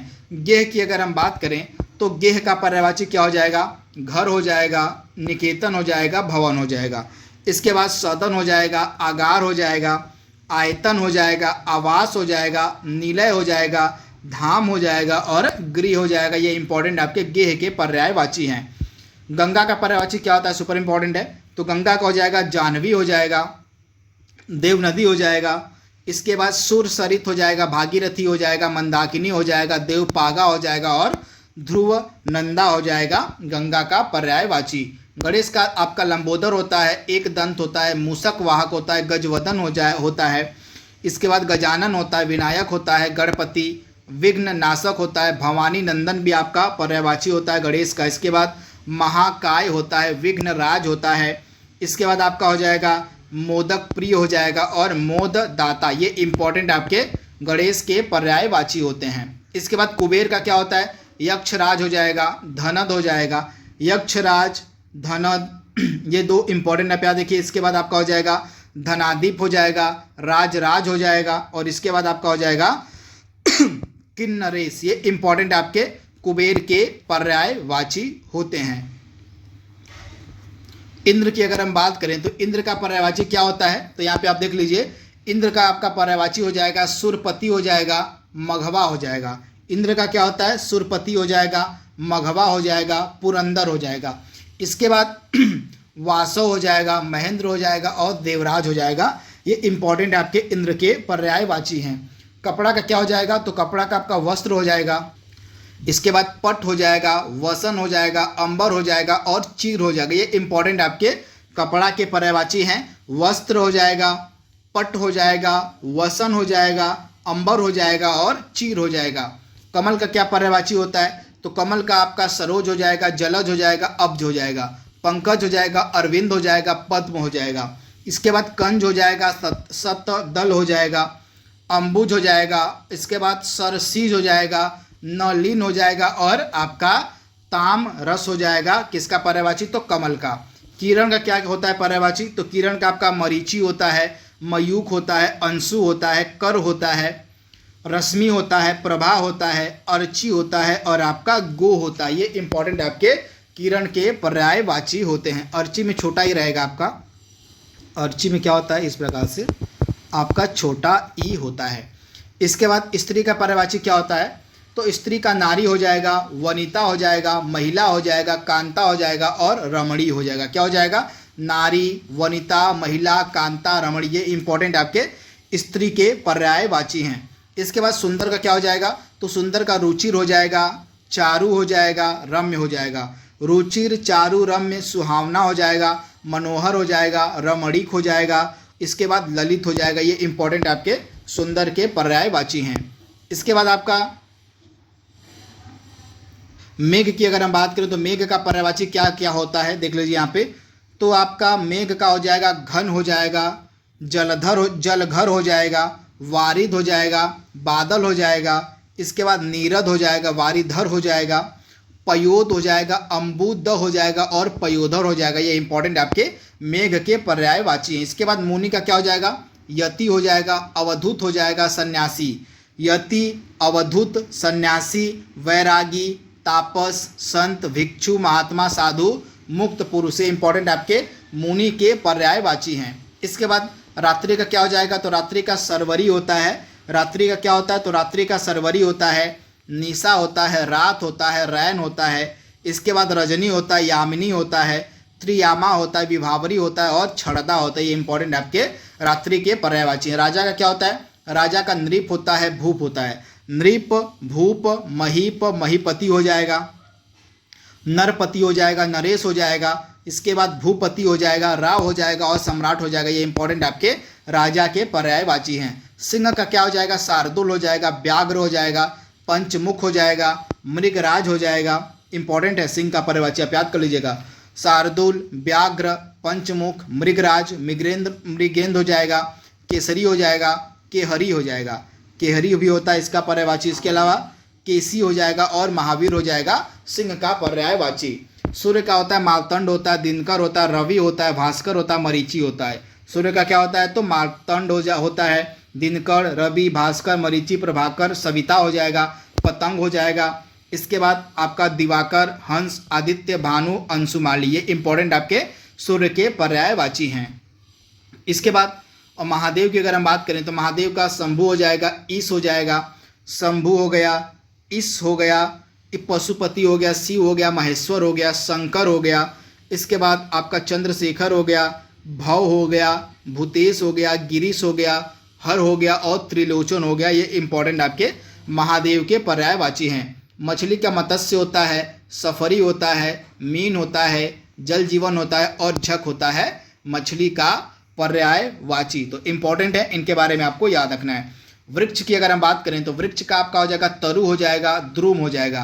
तरु हो गया, द्रुम हो गया, पादप हो गया, विटप हो गया, अगम हो गया, पेड़ हो गया और गाछ हो गया। ये इंपॉर्टेंट आपके वृक्ष के पर्यायवाची हैं। चंद्र का क्या होता है? तो आपका चंद्र का हो जाएगा चांद, चंद्रमा, हिमांशु। चांद, चंद्रमा, हिमांशु। सुधांशु हो गया, सुधाकर हो गया, राकेश हो गया, शशि हो गया, राकेश, शशि, सारंग हो गया, निशाकर हो गया। इसके बाद आपका निशापति हो गया, रजनीपति हो गया, मृगांक हो गया और इसके बाद आपका कलानिधि हो गया चंद्र का पर्यायवाची। चोर का क्या होता है? तो चोर का तस्कर होता है, दस्यु होता है, रजनीचर होता है, मोसक होता है। इसके बाद कुंभिल होता है। इसके बाद आपका खनक होता है और साहसिक होता है चोर का पर्यायवाची। इसके बाद जल का क्या हो जाएगा? तो जल का आपका नीर हो जाएगा, सलिल हो जाएगा, उदक हो जाएगा, पानी हो जाएगा, अम्बु हो जाएगा, तोय हो जाएगा, जीवन हो जाएगा, वारी हो जाएगा। इसके बाद आपका पय हो जाएगा अमृत हो जाएगा, और मेघ पुष्प हो जाएगा जल का पर्यायवाची। मेघ पुष्प भी आपका जल का ही पर्यायवाची होता है। इसके बाद अगला है आपका यमुना। यमुना का क्या होता है? तो सूर्य सुता होता है यमुना का पर्यायवाची। इसके बाद सूर्य तनया होता है, कालिंदी होता है, कालिंदी भी आपका यमुना का पर्यायवाची होता है। इसके बाद अर्कजा होता है और कृष्णा होता है यमुना का पर्यायवाची। तालाब का सर हो जाएगा सरोवर हो जाएगा, तड़ाग हो जाएगा हृद हो जाएगा, पुष्कर हो जाएगा और जलाशय हो जाएगा तालाब का पर्यायवाची। तो इनके बारे में आपको याद रखना है। इसके बाद दास का आपका क्या होता है? अनुचर हो जाएगा, दास का अनुचर हो जाएगा, चाकर हो जाएगा, सेवक हो जाएगा, नौकर हो जाएगा, भृत्य हो जाएगा, किंकर हो जाएगा और परिचारक हो जाएगा। किसका? तो दास का पर्यायवाची। दुख का पीड़ा हो जाएगा, व्यथा हो जाएगा। इसके बाद कष्ट हो जाएगा, संकट हो जाएगा। क्या हो जाएगा? दुख का, तो दुख का पीड़ा, व्यथा, कष्ट, संकट, शोक। इसके बाद क्लेश हो जाएगा, वेदना हो जाएगा, यातना हो जाएगा, यंत्रणा हो जाएगा और खेद हो जाएगा दुख का पर्यायवाची। देवता का आपका सुर हो जाता है, अमर होता है, सुर, अमर, देव हो जाएगा, निर्जर हो जाएगा। इसके बाद विबुध हो जाएगा, त्रिदश हो जाएगा, आदित्य हो जाएगा और गिवार्ण हो जाएगा आपका देवता का पर्यायवाची। इसके बाद अगला है द्रव्य। द्रव्य का क्या पर्यायवाची होता है दोस्तों? तो द्रव्य का आपका हो जाएगा धन हो जाएगा, वित्त हो जाएगा, संपदा हो जाएगा, विभूति हो जाएगा, दौलत हो जाएगा और संपत्ति हो जाएगा द्रव्य का पर्यायवाची। तो इसके बारे में आपको याद रखना है। इसके बाद नदी का क्या होता है? तो नदी का सरिता होता है, नदी का आपका सरिता हो जाएगा, तटिनी हो जाएगा, आपगा हो जाएगा, निम्नगा हो जाएगा, निर्झरणी हो जाएगा और तरंगिणी हो जाएगा आपका नदी का पर्यायवाची। इसके बाद नौका का आपका होता है, नाव होता है, तरिणी होता है। नौका का नाव, तरिणी, जलयान हो जाएगा, जलपात्र हो जाएगा, तरी हो जाएगा, बेड़ा हो जाएगा, डोंगी हो जाएगा और पतंग हो जाएगा नौका का पर्यायवाची। इसके बाद पत्नी का क्या हो जाएगा? पत्नी का भार्या हो जाएगा, पत्नी का भार्या दारा हो जाएगा, गृहिणी हो जाएगा, बहू हो जाएगा, वधू हो जाएगा, कलत्र हो जाएगा, प्राण प्रिया हो जाएगा। और इसके बाद आपका अर्धांगिनी भी पत्नी का ही पर्यायवाची होता है। पति का क्या हो जाएगा? भर्ता हो जाएगा, वल्लभ हो जाएगा, स्वामी हो जाएगा और आर्यपुत हो जाएगा पति का पर्यायवाची। हवा का आपका वायु, समीर, मारुत हो जाएगा, वायु, समीर, मरुत हो जाएगा, वात हो जाएगा, बयार हो जाएगा, प्रकंपन हो जाएगा, समीरण हो जाएगा और पवन हो जाएगा हवा का पर्यायवाची। और इसके बाद पक्षी का विहंग हो जाएगा, विहग हो जाएगा, विहंग, विहग, खग, पखेरु, परिंदा, चिड़िया, शकुंत हो जाएगा। इसके बाद अंडज हो जाएगा और पतंग हो जाएगा और द्विज हो जाएगा आपका पक्षी का पर्यायवाची। तो इसके बारे में आपको याद रखना है। और पर्वत का अगर हम बात करें तो पर्वत का क्या हो जाएगा? भूधर हो जाएगा, शैल हो जाएगा। पर्वत का भूधर, शैल, अचल हो जाएगा, महीधर हो जाएगा, गिरी हो जाएगा। गिरी में दोनों छोटी ही रहेगा, इस प्रकार से गिरी में दोनों आपका छोटी ही रहेगा। इसके बाद नग हो जाएगा, इसके बाद भूमिधर हो जाएगा, तुंग हो जाएगा, तुंग, अद्री, दोनों एक में होता है आपका, तुंग और अद्री, इस प्रकार से दोनों एक में रहता है आपका, तुंग, अद्री दोनों एक में रहता है। और इसके बाद पहाड़ भी आपका पर्वत का ही पर्यायवाची है। इसके बाद पंडित का क्या हो जाएगा? तो पंडित का आपका सूधी होता है। पंडित का क्या होता है? तो पंडित का सूधी होता है, विद्वान होता है, कोविद होता है, बुद्ध होता है, धीर होता है, मनीषी होता है, प्राज्ञ होता है और विचक्षण, यह भी आपका पंडित का पर्यायवाची होता है।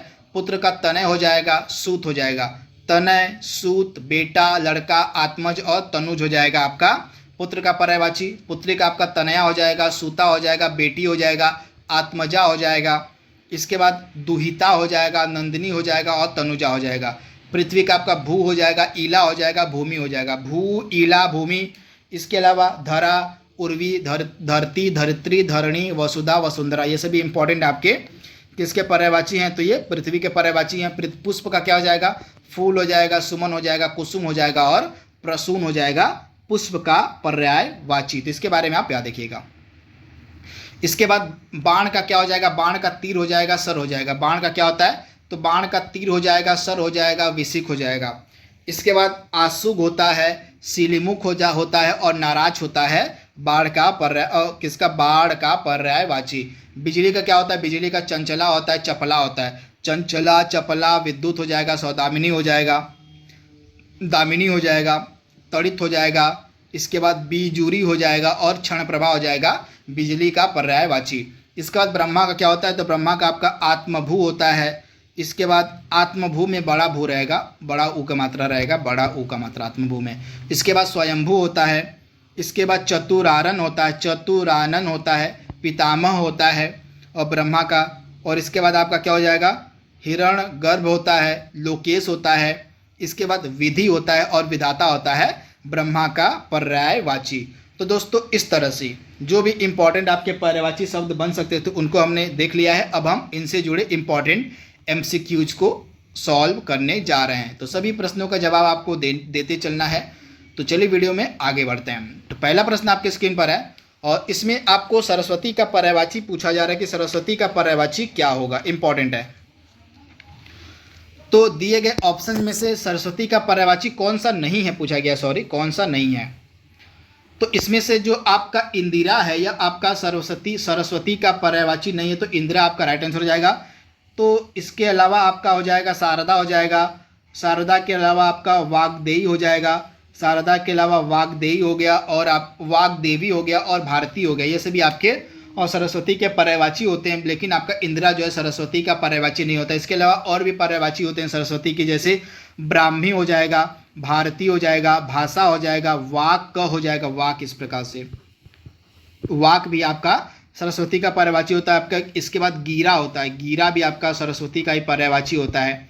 गीरा के बाद शारदा हो जाएगा, वीणा पाणी हो जाएगा, वीणा पाणी, वीणा पाणी, वीणा पाणी भी आपका सरस्वती का पर्यायवाची होता है। इसके अलावा वागीसा, वागीसा आप याद कर लीजिएगा, वागीसा इस प्रकार से लिखाएगा, वागीसा भी आपका सरस्वती का ही पर्यायवाची होता है। तो इसके बारे में आपको याद रखना है। इसमें से आपको दर्प का पर्यायवाची शब्द कौन सा है पहचान करना है।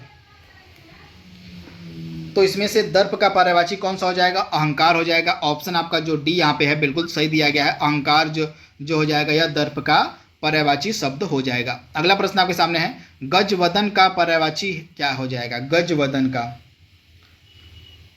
तो गणपति हो जाएगा, आप याद कर लीजिएगा, गणपति जो हो जाएगा यह गजवदन का पर्यायवाची हो जाएगा। तो इसके बारे में आपको याद रखना इंपॉर्टेंट है, आपसे एग्जाम में प्रश्न पूछा जा सकता था। ये सभी गजवदन हो गया, गणपति हो गया, ये सभी आपके गणेश के पर्यायवाची शब्द हैं। तो इनके बारे में आपको याद रखना है। बहिन का पर्यायवाची शब्द इसमें से कौन सा नहीं है, बहिन का।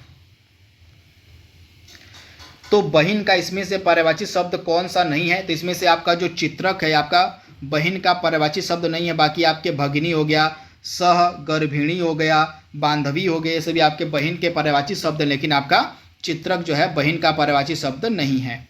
अगला प्रश्न आपके सामने है, मेघ शब्द का पर्यायवाची इसमें से कौन सा नहीं है, मेघ का पर्यायवाची इसमें से कौन सा नहीं है आपसे पूछा जा रहा है। तो फटाक से इसका जवाब देने की आप कोशिश कीजिए। तो इसमें से मेघ का अंबर नहीं होगा, अंबर जो है आपका मेघ का पर्यायवाची नहीं होता है।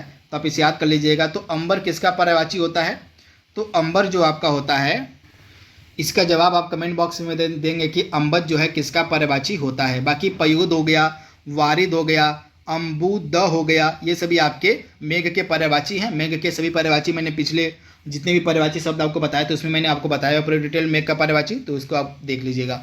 अंबर का बताइएगा, अंबर किसका पर्यायवाची है। निम्न में पेड़ का पर्यायवाची कौन सा नहीं है आपसे पूछा जा रहा है, पेड़ का इसमें से पर्यायवाची कौन सा नहीं है। तो इसमें से पेड़ का पर्यायवाची कौन सा नहीं है, तो इसमें से आपका जो अम्बुद है, अम्बुद यह पेड़ का पर्यायवाची नहीं है।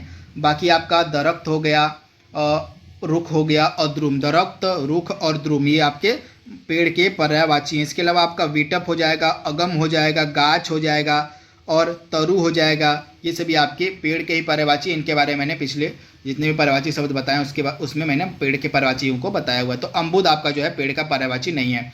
अगला प्रश्न है, विष्णु का पर्यायवाची इसमें से कौन सा नहीं है, विष्णु का पर्यायवाची यहाँ पे आपसे पूछा जा रहा है।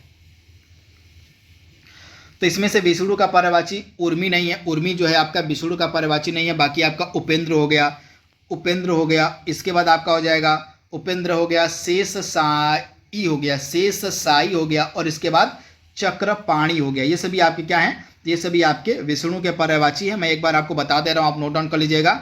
गरुण ध्वज हो गया विष्णु का पर्यायवाची, अच्युत इस प्रकार से लिखाएगा, अच्युत, अच्युत, अच्युत भी आपका विष्णु का पर्यायवाची होता है। इसके बाद जनार्दन होता है, जनार्दन के बाद आपका क्या हो जाएगा, चक्रपाणी हो जाएगा, विश्वंभर हो जाएगा, मुकुंद हो जाएगा, नारायण हो जाएगा, दामोदर हो जाएगा, केशव हो जाएगा, माधव होता माधव, गोविंद हो जाएगा, लक्ष्मीपति हो जाएगा, विभू हो जाएगा और विश्वरूप हो जाएगा। ये सभी आपके विष्णु के ही पर्यायवाची, लेकिन इसमें से आपका जो उर्मी है यह विष्णु का पर्यायवाची नहीं है। इसके बारे में आप याद देखिएगा। भ्रमर के लिए पर्यायवाची शब्द कौन सा इसमें इस्तेमाल किया जाएगा, आपसे पूछा जा रहा है भ्रमर के लिए। तो भ्रमर का इसमें से पर्यायवाची हो जाएगा भृंग। क्या हो जाएगा, भृंग जो है आपका भ्रमर का पर्यायवाची हो जाएगा। तो ऑप्शन आपका जो ए है यहाँ पे बिल्कुल सही हो जाएगा। अगला प्रश्न आपके सामने है, अतिथि का पर्यायवाची इसमें से कौन सा है। अतिथि का पर्यायवाची यहाँ पे आपसे पूछा गया है।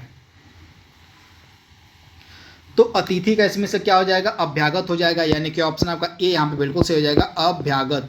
यमुना के लिए पर्यायवाची शब्द इसमें से कौन सा नहीं होगा, यमुना के लिए। मैंने यमुना का पर्यायवाची शब्द आपको पूरे डिटेल में बताया है। तो इसमें से यमुना का क्या नहीं होगा, इसमें से यमुना का दुहासन नहीं होगा। आप इसे याद कर लीजिएगा, दुहासन जो है यमुना का पर्यायवाची नहीं होगा। बाकी आपका भानुजा हो जाएगा, कालिंदी हो जाएगा, सूर्य सुता हो जाएगा, ये सभी आपके यमुना के पर्यायवाची। लेकिन आपका जो दुहासन है आपका यमुना का पर्यायवाची नहीं है, तो दुहासन आपका नहीं होगा। अगला प्रश्न आपके सामने है, मोर के लिए पर्यायवाची शब्द इसमें से कौन सा नहीं है। मोर का पर्यायवाची कौन सा नहीं है, आपको पहचान करना है। तो कनक इसमें से आपका मोर का पर्यायवाची नहीं है। बाकी आपका ध्वजी हो जाएगा, सीखी हो जाएगा, नीलकंठ हो जाएगा, ये सभी आपके मोर के पर्यायवाची हैं, लेकिन आपका कनक मोर का पर्यायवाची नहीं है। कपड़ा का पर्यायवाची शब्द क्या होगा, कपड़ा का पर्यायवाची शब्द मैंने आपको बताया पूरे डिटेल में। तो इसमें से अंबर जो है आपका कपड़ा का पर्यायवाची हो जाएगा, यानी कि ऑप्शन आपका जो ए है यहाँ पे बिल्कुल सही हो जाएगा, अंबर जो है कपड़ा का पर्यायवाची हो जाएगा। अगला प्रश्न आपके सामने है, मछली का पर्यायवाची शब्द इसमें से कौन सा नहीं है। मछली के बारे में मैंने आपको बताया पूरे डिटेल में। तो मछली का इसमें से क्या नहीं होगा, अंबर जो है मछली का पर्यायवाची शब्द नहीं होगा। बाकी मीन हो जाएगा, अंडभाव हो जाएगा और मत्स्य हो जाएगा, ये सभी आपके मछली के पर्यायवाची हैं, लेकिन आपका अंबर जो है मछली का पर्यायवाची नहीं था। सोना के लिए पर्यायवाची शब्द कौन सा नहीं, यानी कि सोना का इसमें से पर्यायवाची शब्द कौन सा नहीं है। तो ऊरोज आप याद कर लीजिएगा, जो ऊरोज है आपका सोना का पर्यायवाची नहीं है। बाकी आपका हाटक हो जाएगा, हेम हो जाएगा, जात रूप हो जाएगा, ये सभी आपके सोना के पर्यायवाची हैं, लेकिन आपका जो उरोज है यह सोना का पर्यायवाची नहीं था। अगला प्रश्न आपके सामने है, तालाब के लिए पर्यायवाची शब्द क्या होगा। तालाब के लिए तो सरसी जो है आपका तालाब का पर्यायवाची हो जाएगा। आप ऐसे याद कर लीजिएगा, तालाब का पर्यायवाची आपका सरसी हो जाएगा। इसके अलावा सर होता है, सरोवर होता है, तड़ाग होता है, पुष्कर होता है, जलाशय होता है, ये सभी आपके तालाब के पर्यायवाची हैं। नदी का इसमें से पर्यायवाची शब्द कौन सा नहीं है। तो ऑप्शन सी आपका बिल्कुल सही हो जाएगा, जो पन्नग है आपका नदी का पर्यायवाची नहीं है। तो इसके बारे में आप याद कर लीजिएगा। बाकी सिंधु गामिनी हो गया, शैलजा हो गया, तटिनी हो गया, ये सभी आपके नदी के पर्यायवाची, लेकिन आपका पन्नग जो था नदी का पर्यायवाची नहीं था। अगला प्रश्न आपके सामने, पुत्र को यह नहीं कहते हैं। सिंपल सी बात इसमें आपसे पूछी जा रही है कि पुत्र का पर्यायवाची कौन सा नहीं होगा। तो इसमें से पुत्र का पर्यायवाची अपर्णा नहीं होगा। आप याद कर लीजिएगा, अपर्णा जो है आपका पुत्र का पर्यायवाची नहीं होगा। तो ऑप्शन आपका जो यहाँ पे बी दिया गया बिल्कुल सही हो जाएगा। तो पुत्र का पर्यायवाची क्या क्या होता है, तनय होता है, सूत होता है, बेटा होता है, लड़का होता है, आत्मज होता है और तनुज होता है। ऐसे भी आपके पुत्र के पर्यायवाची होते हैं, लेकिन आपका अपर्णा जो है पुत्र का पर्यायवाची नहीं होता है। रात्रि के लिए पर्यायवाची शब्द कौन सा नहीं है, रात्रि का पर्यायवाची शब्द कौन सा नहीं है। तो इसमें से सागर जो है आपका रात्रि का पर्यायवाची नहीं है। बाकी यामिनी हो गया, रजनी हो गया, सरवरी हो गया, ऐसे भी आपके रात्रि के पर्यायवाची हैं, लेकिन आपका जो सागर था यह रात्रि का पर्यायवाची नहीं है। अगला प्रश्न आपके सामने है, समुद्र का पर्यायवाची इसमें से कौन सा है। समुद्र का पर्यायवाची आपको पहचान करना है, क्या होगा। तो पारावर, पारावर जो है आपका समुद्र का पर्यायवाची, यानी कि ऑप्शन जो आपका ए दिया गया है बिल्कुल सही हो जाएगा, पारावार होगा। इस प्रकार से लिखा जाएगा, ये आपका समुद्र का जो है पर्यायवाची है। तो इसके बारे में आपको याद रखना है, इंपॉर्टेंट है। ऑप्शन आपका ए जो है बिल्कुल सही हो जाएगा। इंद्र के लिए पर्यायवाची शब्द इसमें से कौन सा नहीं है, आपसे पूछा जा रहा है इंद्र का पर्यायवाची इसमें से कौन सा नहीं है। तो इसमें से इंद्र का पर्यायवाची कौन सा नहीं है, तो इसमें से आपका जो स्पृहा है, स्पृहा आपका इंद्र का पर्यायवाची नहीं है। आप याद कर लीजिएगा, स्पृहा जो है आपका इंद्र का पर्यायवाची नहीं है। बाकी आपके अमरपति हो गया, देवेश हो गया, इसके बाद शक्र हो गया, इसके अलावा सुरपति भी होता है, मघवा भी होता है, पुरंदर भी होता है, वासव भी होता है, महेंद्र भी होता है, देवराज भी होता है आपका इंद्र का पर्यायवाची। लेकिन स्पृहा जो है इंद्र का पर्यायवाची नहीं होता है। तो इसके बारे में आपको याद रखना है। ऑप्शन आपका डी यहाँ पे बिल्कुल सही हो जाएगा। गंगा का पर्यायवाची इसमें से कौन सा नहीं है? गंगा का, तो इसमें से गंगा का पर्यायवाची आपका कौन सा नहीं है? तो इसमें से आपका हेरंब जो है गंगा का पर्यायवाची नहीं है। बाकी आपके जो सभी दिए गए हैं, विष्णु नदी हो गया, सुरसरी हो गया, सूरधुनी हो गया, ये सभी आपके गंगा के पर्यायवाची है, लेकिन आपका जो हेरंब था गंगा का पर्यायवाची नहीं है। आकाश का पर्यायवाची शब्द इसमें से कौन सा नहीं है? आकाश का,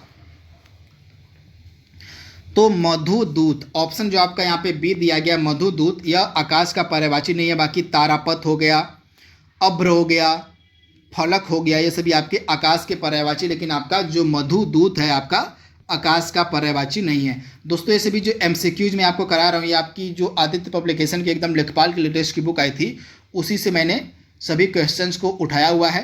तो अगर आपको आंसर में कोई भी गड़बड़ी नज़र आती है तो आप कमेंट बॉक्स में हमें बता दीजिएगा, क्योंकि जो भी आंसर मैं आपको बताते चल रहा हूँ ये लेखपाल की जो किताब आई थी आदित्य पब्लिकेशन की, उसी के अनुसार मैं बताते चल रहा हूँ। तो अगला प्रश्न आपके सामने है, कमल के लिए पर्यायवाची शब्द इसमें से कौन सा नहीं है? कमल का पर्यायवाची शब्द इसमें से कौन सा नहीं है, आपसे पूछा जा रहा है।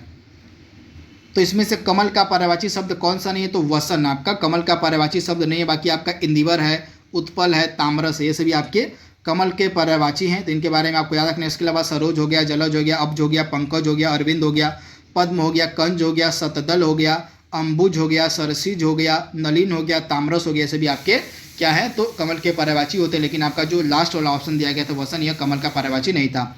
इसमें वात का पर्यायवाची शब्द कौन सा नहीं, आपसे पूछा जा रहा है वात का। तो इसमें से आपका हुतासन, हुतासन जो है वात का पर्यायवाची नहीं, यानी कि ऑप्शन आपका डी यहाँ पे बिल्कुल सही है। बाकी प्रकंपन हो गया, मारुति हो गया, प्रकंपन, मारुति और आपका अनिल आपका वात का पर्यायवाची होता है, लेकिन आपका जो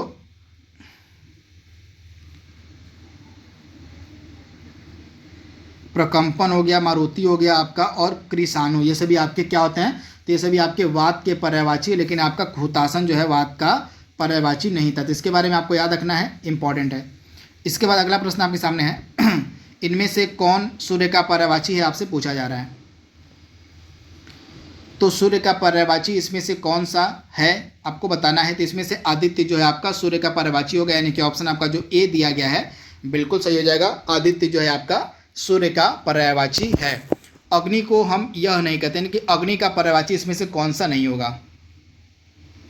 तो इसमें से अग्नि का पर्यायवाची कौन सा नहीं होगा? तो भानु जो है अग्नि का पर्यायवाची नहीं होगा। बाकी आपका वायु सखा हो गया, दहन हो गया, कृषाणु हो गया, ये सभी आपके अग्नि के पर्यायवाची, लेकिन आपका जो भानु है अग्नि का पर्यायवाची नहीं है।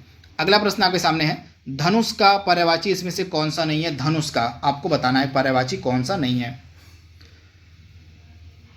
तो धनुष का कौन सा नहीं इसमें से है? तो आपका असी जो है आपका धनुष का पर्यायवाची नहीं है। बाकी सरासन हो गया, को दंड हो गया और इसके बाद पिनाक हो गया, ऐसे भी आपके धनुष के पर्यायवाची हैं, लेकिन आपका जो असी है धनुष का पर्यायवाची नहीं है। मैंने धनुष के पर्यायवाची को आपको बताया है, तो एक बार आप पीछे के स्लाइड में जाकर देख लीजिएगा धनुष का पर्यायवाची क्या क्या होता है। इसके बाद कुलकंसा किसका पर्यायवाची है? कुलकंसा, तो कुलकंसा किसका पर्यायवाची है? तो आप याद कर लीजिएगा, यह नदी का पर्यायवाची होता है कुलकंसा। तो आप इसे याद कर लीजिएगा, ऑप्शन आपका जो बी यहाँ पे दिया गया है बिल्कुल सही है। नदी का पर्यायवाची होता है आपका कुलकंसा। पार्वती का पर्यायवाची इसमें से कौन सा नहीं होगा? पार्वती का इसमें से कौन सा पर्यायवाची नहीं होगा? तो इसमें से आपका जो अपर्णा है यह पार्वती का पर्यायवाची नहीं है, यानी कि ऑप्शन आपका जो बी दिया गया अपर्णा पार्वती का पर्यायवाची नहीं होगा। बाकी गिरिजा हो जाएगा, शैलजा हो जाएगा, शिवानी हो जाएगा, ये पार्वती के पर्यायवाची, लेकिन आपका अपर्णा जो है पार्वती का पर्यायवाची नहीं है। चंद्रहास का पर्यायवाची शब्द इसमें से क्या होगा? चंद्रहास का पर्यायवाची शब्द आपसे पूछा गया है। तो चंद्रहास का पर्यायवाची शब्द इसमें से आपका हो जाएगा तलवार। क्या हो जाएगा? तलवार जो है आपका चंद्रहास का पर्यायवाची शब्द हो जाएगा, यानी कि ऑप्शन आपका बी यहाँ पे बिल्कुल सही है। तो दोस्तों इस तरह से पर्यायवाची शब्दों से जुड़े जितने भी इंपॉर्टेंट आपके पर्यायवाची शब्द बन सकते थे उनको तो हमने देखा ही देखा। इसके अलावा जो भी इंपॉर्टेंट आपके एमसीक्यूज बन सकते थे उनको भी हमने एक ही वीडियो में कवर किया है। तो आई होप यह वीडियो आपको पसंद आएगा। तो आज के लिए बस इतना ही। Thank you, thanks for watching.